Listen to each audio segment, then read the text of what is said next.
We're talking about one of Thailand's most important industries. And no, it's not tourism. At its peak, Thailand's auto sector churned out around 2 million cars a year, outpacing many of its regional neighbors. Apico is one of the country's biggest auto parts makers and produces various car parts from its massive integrated factories north of Bangkok to supply Toyota, Ford, Isuzu, and other major car makers with operations in Thailand. Sprawling facilities such as this makes Thailand's many car parts makers among the largest in Southeast Asia. Though estimates of the Thai auto industry's size vary, the Federation of Thai Industries, or FTI, sees it as one of the country's most important sectors. The automotive industry in Thailand has been developed long times and by the strong supporting government policy. And we contribute to the economic growth of the country. About 18% that account for the economic growth of the GDP growth in Thailand. And we employ more than 850,000 employees, along the chain, the supply chain. The industry is facing two major challenges. This year, the FTI cut its forecast for Thai car production to just 1.5 million units. And that's down to falling car sales due to weak domestic demand, at levels not seen in over a decade.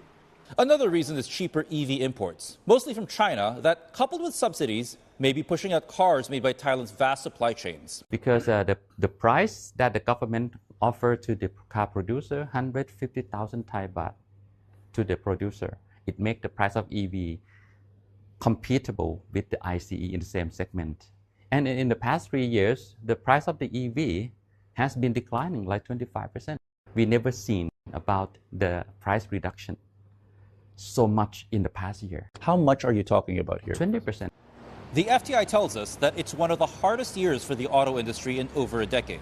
But the sector is not bereft of hope, with a number of Chinese EV companies like BYD and Great Wall opening facilities in Thailand. For me, it's an opportunity because if now they're importing the cars without duties. The government policy is if they bring one car, they have to assemble quickly another car. If not, they have to repay back the compensation.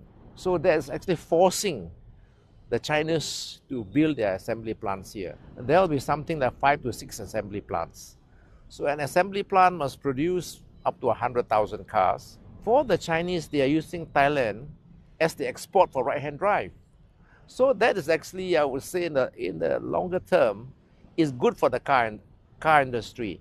But those who are ready to be able to compete.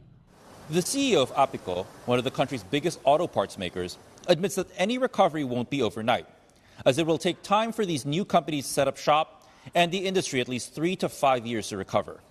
It's an optimism that's shared by others in the industry.